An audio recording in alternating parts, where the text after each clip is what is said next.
All right, guys, it is time to talk about Warhammer, and I'm going to give a quick disclaimer before everyone starts calling me a tourist or whatever you want to call me. I'm not a tourist. I'm not going to pretend to know or care more about Warhammer than I actually do. I know next to nothing about the Warhammer universe, and that's okay because I am looking at this purely for its cultural relevance, and that is all. I can understand the plight of people who have been dealing with the wokeification of Warhammer, just like in video games and everything else. So that is why we're going to be discussing this today. So that being said, the official Warhammer account tweeted out earlier on, what is today? Today's the 15th. Oh, that's right, tax day. How could I forget that? They tweeted out 2 days ago in response to somebody asking, why did you make female Custodes? Their response was, since the first of the 10,000 were created, there have always been female custodians. Now, this is very important because these custodian characters are only male. They have always only been male. There's never been a female custodian, and there never will be. Well, there will be now. We'll go with that. So Grums has documented this and said, Games Workshop Warhammer lies about Custodes and retcons lore, gender flipping them in the new 10th edition codex for woke points. And you can see here, he says that they're possibly prepping for larger changes like the female Space Marines that they've been pushing for months, and we'll get more into the female Space Marines in a minute. But you can definitely see that he's documented all of this going back to 1987, where you have references of these characters being men, infant sons, brotherhood sons, all this terminology that has made them exclusively a male fighting force, okay? That there's no question about it. They have always been male. And again, Warhammer is a universe that has strong female characters in it, so I don't understand why there's this weird obsession among these cultural Marxists to change everything to where they can make it something where they feel like they're represented. I don't know. I don't understand this obsession with the whole representation argument. I mean, this is a universe full of brutality and violence. Why do you need to feel represented? It's supposed to be fantasy for a reason. And so you have people asking, can we maybe perhaps have any proof of the female custodians, Where were the female Custodes during the 50 to 60 odd books? Where were female Custodes during any of the 40k Custodes books? And again, you won't ever get an answer to those questions because they did not exist. But, you can always see that Dread Roberts here points out on Twitter that a large shareholder of Games Workshop, who, is the one that has created and puts out the Warhammer models and the games and all that, is, of course, BlackRock and Vanguard, the two hedge funds, if you want to call them that, investment firms that have massively pushed this ESG score-driven DEI initiative among all these corporations, this messaging you're getting about video games and movies and music, and it all needs to be diverse and inclusive. It's coming from those two places. If you recall, Larry Fink, one of the CEOs, came out a while back, 2-3 years ago, and said you have to force change. You have to force people to change how they think about things. But these people right here, this guy on Twitter is the reason why they're making these choices. Says, ladies and gentlemen of Wokehammer, we won. The gate was crushed again. Chudhammer has been defeated, and unlike them, we actually have proof of said victory. Their men are fleeing the battlefield as we speak, reduced to mere lolcows. With femstodes being canon and LGBT minis being acknowledged in White Dwarf of all places, it's been a massive blow to their morale in the culture war in just 1 week. So here they are with their rainbow flag, big juiced up Warhammer character, mocking everybody who has spent thousands of dollars and hundreds of thousands of hours of their time in their life dedicated to this game, the books, the lore, everything about it. And it's like, we're the captain now. It used to be yours, we've infiltrated, and now it's ours. And so this guy here, Sleepy Devo on Twitter, says, I don't actually care about Warhammer personally, so I can look at this objectively. And I kind of feel the same way about Dev. Although I think Warhammer's really cool. I was actually excited to learn about it from the Amazon show if it was going to be any good, but that's a whole nother story. He says, the Wokoids did win. They have crushed your gate, and now they will erect a new gate to keep you out of their new territory. So stop buying Warhammer stuff, let them fail, we know they will. And I think that's a very valid point. And it's going to suck for a lot of people to stop purchasing this stuff because it's a huge passion for a lot of people. Unfortunately, this company has admitted now that they hate you. And remaining in V, I've got a few tweets from him because he makes some excellent points. Says the current talking point that we should have because it's 100% correct, is to point out how currently none of the anti-fans are actually excited or celebrating the female Space Marines. There's no hype around them or genuine fandom. Instead, they are happy that their political opponents are canceling subscriptions to Games Workshop. And there's a lot of people who have shared their screenshot that they're canceling their subscriptions to Games Workshop. He says the ritualistic humiliation of the other is why they do this. There are no people that had no interest in Warhammer 40k but will choose to play now because of this change. 100% correct. However, there are thousands of people, as seen on the official Games Workshop account, with collections of over $10,000 US showing how they are canceling their account.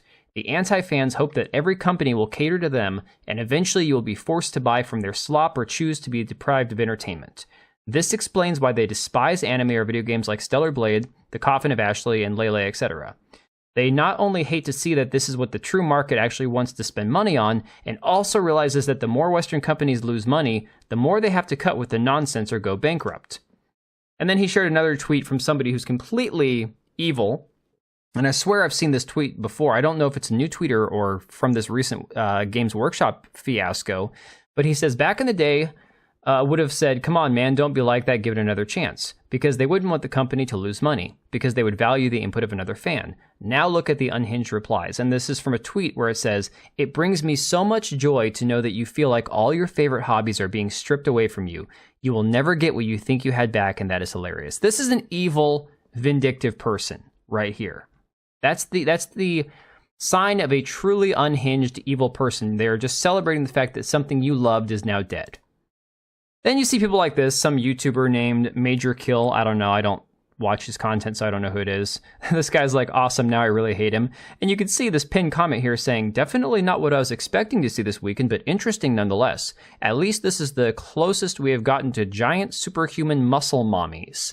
So apparently this Custodes or female Space Marine thing that we're going to get into is some sort of weird muscle mommy fetish that these guys didn't understand. Like, they didn't get satisfied from playing Resident Evil Village from the giant vampire lady. They need some giant muscle mommy in Warhammer. And you get guys like this dude here, the Chowderhead on Twitter. I'm so tired of these effing 40k tourists coming into my hobby and getting their weird grubby little hands to do it specifically to battle wokeness as if they know anything about 40k even remotely. And he got destroyed on Twitter, and so he locked the replies, ironically enough. Then you have this person that Packer Girl pointed out, who's a Cool Zone Media podcast host, Robert Evans, saying, this week Games Workshop revealed that there are girls in part of Warhammer where previously girls had not officially been. The people trying to do Gamergate 2 and a bunch of other Nazis are livid. So, just like the whole... Do you guys remember the Rings of Power fiasco? Amazon put out a god-awful, wretched bastardization of Tolkien that they could have avoided, but they chose to cheap out and not purchase the entirety of Tolkien's works to work with. And what they created was a garbage hot mess that was nothing but a complete joke when it came to the application of the lore, the characters, you name it. The whole thing sucked. But, they wanted to run around and scream that everybody's racist and bigots and sexist because the show was terrible. Same thing going on here now with Warhammer. And then you got this person saying, oh my days, the sheer fragility of these people, mocking people who canceled their subscriptions. And Samantha Shadowslayer says, people are watching their franchise die, something they spent countless hours and dollars in, and are trying to do a Hail Mary to try and stop this by not spending their money in vain, in a vain attempt to stop the execution. Voting with their money, as it's called, in a peaceful way to protest change, retcons, and other disagreeable directions games, movies, shows, products, etc. are going down. And all you have to say is, wow, these fragile little people. You are one effed individual man. Yeah, she's not wrong about that. Patrick Ball here on Twitter saying, for people losing their shit in the comments after Games Workshop's confirmed that female Custodes exists, it might be worth remembering this statement they put out. Now, F off, you won't be missed. And this statement is about how Warhammer's for everyone, and ironically, this was something they put out in June of 2020. And if you think back to what was going on in June of 2020, you'll understand why they put out a diversity Warhammer's for everyone, complete bogus bullcrap statement. Then you've got, of course, community managers at Warhammer blocking people for questioning, mocking, ridiculing them, and it's just another sign that their community manager is probably an unhinged lunatic. This person here says, welp, 16 years in the hobby and multiple armies, and this is how Warhammer treats you for voicing opposition to a bad decision. And again, they got blocked by their Warhammer account. And so I quote tweeted Grums and pointed something out, and I said, in response to those who are questioning the retcon by Warhammer regarding the female Space Marines, the official Twitter account for Warhammer is now mass blocking people. I think this warrants an explanation from Warhammer Community Outreach Manager Andy Talbot, and this is him right here. I believe he's the one that runs their Twitter account. He's the only person that I could find that actually has anything to do with Community Manager in his bio. People decided to attack me and roast me for saying female Space Marines. And so I responded and said, okay, for all you screeching harpies calling me a tourist, let's get one thing straight. Tourist implies that I'm trying to enjoy or partake in something from a different culture or society than my own. This couldn't be further from the truth. Unlike you woke colonizers, I have less than no interest in pretending to know anything beyond the cultural relevance of Warhammer 40k. I misspoke and used the term Space Marine instead of Custodian. Okay, you got me. I generalized and referred to the entire group that has enhanced superhuman soldiers as Space Marines. I never claimed to be any sort of expert on Warhammer. I simply pointed at a dumpster fire, and now y'all are reeing that I used the wrong name for the garbage. As a normie/outsider, I can only wonder why my first thought was female Space Marine. What could possibly have caused that to pop into my head? And then, of course, I spent about 30 seconds Googling female Space Marines, and all you'll find is article after article after article talking about how it's time we have female Space Marines, going back 2-3 years now. So if you ever want to know why people mix up this whole female Space Marine, female Custodian thing, it's because these people have been pushing the issue for years and years. This article here from Medium, from Asa T, talks about how they tried making female Space Marines, and the only reason they shut it down is because nobody wanted to buy the toys, okay? Then you got Thor Odinson here pointing out that he's been a Games Workshop customer for over 30 years, and he just goes on and talking about the amount of stuff he has, and his house has probably got wall-to-wall of this stuff, okay? He has spent thousands of dollars of his money and probably hundreds of thousands of hours of his life assembling his armies from this IP, only to get shit on by Warhammer itself. It's mind-boggling that this is the way they're going to treat these customers. So I want to leave off with this quick statement from Sargon of Akkad, one of the granddaddies of Gamergate the first time around. In response to the death of George Floyd in 2020, Games Workshop, for some reason, decided that they ought to put out a statement telling us that Warhammer was for everyone, and if you didn't like it, you wouldn't be missed. The important part here, though, is that they threaten to continue to diversify the characters in 40k, so that, quote, everyone can find representation and heroes they relate to. Which is an odd thing to write, because the fun part of the grimdark universe of Warhammer is that one explicitly does not find oneself represented by the enormous genetically modified space racists whose sole mission is to exterminate all alien and divergent mutant life in the galaxy. Imagine the kind of person that must feel represented by the core faction of this universe. Many of the factions are not even human. One might ask if Games Workshop even understands why people play Tyranids or demons or orcs. The fun of the setting does not come in seeing oneself in the factions, but instead getting to simulate an experience that lies outside of normal human endeavor. And again, this is going back to the Helldivers 2 controversy, where people tried saying that the alien bugs were representative of Palestinians in Gaza during this whole conflict we have going on in the Middle East. And it's these people who have a hard time separating life from art because they need to see themselves represented in everything, even if it is the worst possible depiction of themselves or humanity that you could possibly have. As long as you say, you see that horrifyingly evil monster creature over there that nobody likes because it smells and it kills people and it steals and rapes, that's your character. You're represented now. These people would eat it up because apparently representation matters more than lore, matters more than morals or ethics or storytelling or any sort of enjoyment that people get out of just being able to unplug their brain for 5 seconds and just play a game and have fun with it. But let me know what you guys think about all this. I'm done ranting. I will catch you later.